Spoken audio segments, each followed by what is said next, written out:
Welcome to The Explainer.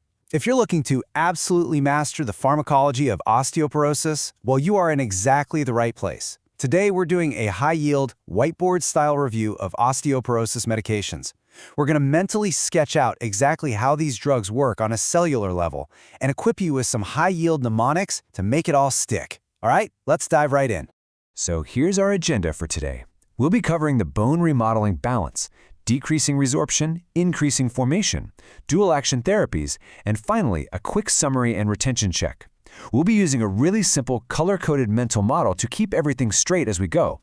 Blue for our blockers, orange for our builders, and green for dual action. Okay, Section 1, the bone remodeling balance. Let's look at the core conflict. Osteoporosis is, at its absolute core, a disease of bone fragility. It's essentially this constant cellular tug of war. On one side, you have bone resorption, which is driven by osteoclasts breaking down the bone. And on the exact opposite side, you have bone formation, driven by osteoblasts building it back up.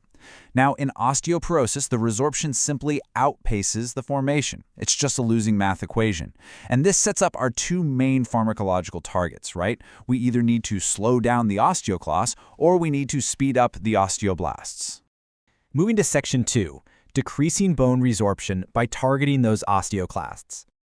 To remember our primary blue class blockers, you can use the handy mnemonic bones don't recollapse. That stands for Bisphosphonates, Denosumab, Raloxifene, and Calcitonin. First up, we've got the Bisphosphonates. These are absolutely your first-line therapy. Mechanistically, here's what happens. These drugs enter the cell and they inhibit an enzyme called farnesyl pyrophosphate, or FPP synthase. Now, when FPP synthase is blocked, the osteoclast literally cannot form its ruffled border. And since that ruffled border is the actual resorptive surface of the cell, without it, the osteoclast is entirely useless. It's basically driven into apoptosis, which is programmed cell death. The net effect? A massive reduction in bone breakdown. Now, we actually have a few ways to deliver these drugs. The oral options include alendronate, which is typically given for a duration of 5 years, and risedronate. Alternatively, we have IV options like zoldronate, given over 3 years, and pamidronate. Zoldronate is actually quite versatile. It's also used for Paget's disease and hypercalcemia of malignancy.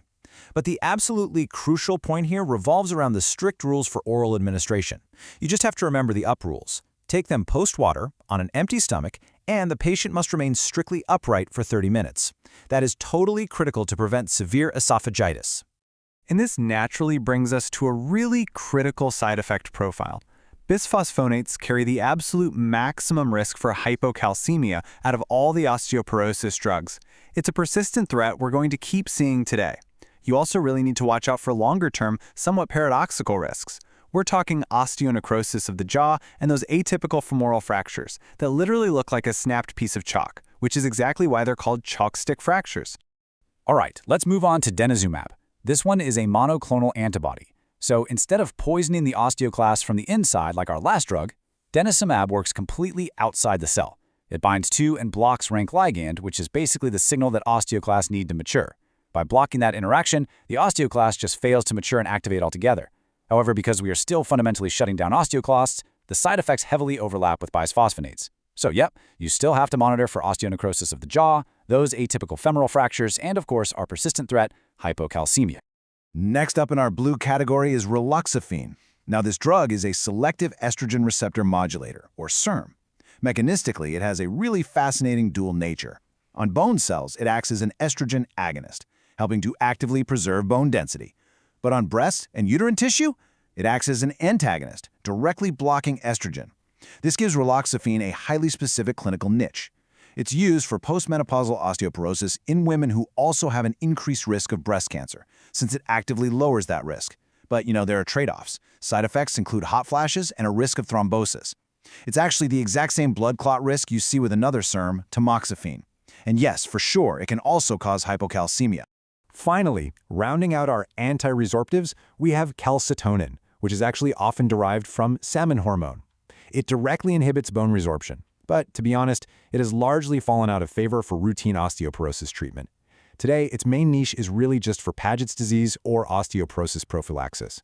And the reason it gets the not preferred stamp? Well, it carries associated risks of liver cancer and breast cancer, along with, you guessed it, our old friend hypocalcemia. So before we change our overall pharmacological strategy, I really want to emphasize a critical warning here. Watch for hypocalcemia. This is the major unifying side effect across almost all the anti-resorptive drugs we just covered. Think about it. When you stop bone breakdown, you stop the release of calcium into the blood. You absolutely must monitor your patient's calcium levels when using any of these blue category drugs. All right, Section 3. Increasing bone formation by targeting the osteoblasts. Meet Teriparatide and Abaloparatide. To remember their function, just think of the mnemonic tar and rebuild. They are out there actively rebuilding the bone matrix. Teriparatide is a parathyroid hormone analog, and Abaloparatide is a PTH-related protein analog. Both are administered via subcutaneous injection.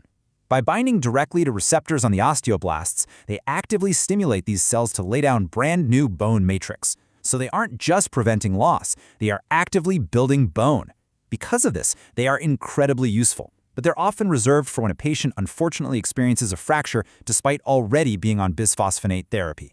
But pulling this anabolic lever definitely comes with some serious warnings. Immediate side effects can actually include hypotension right after the injection, but the absolute most important long-term risk you have to remember is osteosarcoma, a type of bone cancer. Because of this severe risk, these drugs are strictly contraindicated in Paget's disease. In Paget's, a patient's bone turnover is already abnormally high, right? So adding a powerful anabolic stimulant onto that environment, that is just a recipe for disaster. Our last orange drug is Romosozumab, and its mechanism is absolutely fascinating. See, in a healthy body, a molecule called Sclerostin acts as a natural brake on osteoblasts, essentially keeping them from overbuilding bone. Romosozumab is a monoclonal antibody that specifically targets and blocks that Sclerostin. It's effectively cutting the brake lines on the osteoblasts. Without that inhibition holding them back, the osteoblasts are completely free to ramp up their activity and build huge amounts of new bone matrix. Okay, Section 4. Dual action therapies. Basically, doing both jobs at once. There is exactly one major player you need to know here, and that's strontium ranelate. Mechanistically, strontium is an ion that can actually replace calcium in the bone matrix itself. But pharmacologically, it has this brilliant dual mechanism. It simultaneously decreases bone resorption by slowing down the osteoclasts, while actively increasing bone formation by stimulating the osteoblasts. It essentially gives you the best of both worlds, making it a highly unique tool in the treatment of osteoporosis. Which brings us to Section 5, Summary and Retention Check. Let's quickly review all these mechanisms. Bringing it all together now. In our blue category, remember bones don't recollapse for our anti-resorptives. We've got bisphosphonates blocking FPP synthase, Denosumab blocking RANKL ligand, Raloxifene modulating estrogen receptors, and Calcitonin directly inhibiting resorption. Across almost all of these, remember that hypocalcemia is your shared risk to monitor. And definitely don't forget those up rules for oral bisphosphonates. Then, in orange, think tar and rebuild for our anabolics. That's Teriparatide and Abaloparatide, stimulating osteoblasts just like PTH, and Romosozumab cutting the brakes by blocking Sclerostin. And finally, in green, we have strontium ranelate doing both jobs at once. Let's do a rapid retention check here. I want you to think back to the physiological mechanisms we just sketched out. Pop quiz, which drug or drugs are strictly contraindicated in patients with Paget's disease? Take a quick second to recall the answer. And the answer is Teriparatide and Abaloparatide. Do you remember why? It's really not just a random fact, it's tied directly to their anabolic mechanism. Because they aggressively stimulate new bone formation, they actually carry a black box warning for osteosarcoma risk. You absolutely cannot give these to a patient with Paget's disease whose bone turnover is already dangerously high. And you know, that brilliantly illustrates our entire philosophy for today. Master the mechanisms, don't just memorize lists. When you understand what the drug is actually doing to the osteoclast or the osteoblast, the side effects and the clinical uses, they just make complete logical sense. So the next time you see a patient with a fragility fracture, ask yourself, do their cells need the brakes applied or do they need the builders called in? And as we look to the future of medicine, what happens when we discover new pathways that can completely override this biological seesaw? Something to think about as you hit the wards. Thanks for joining this explainer, and keep that curiosity alive.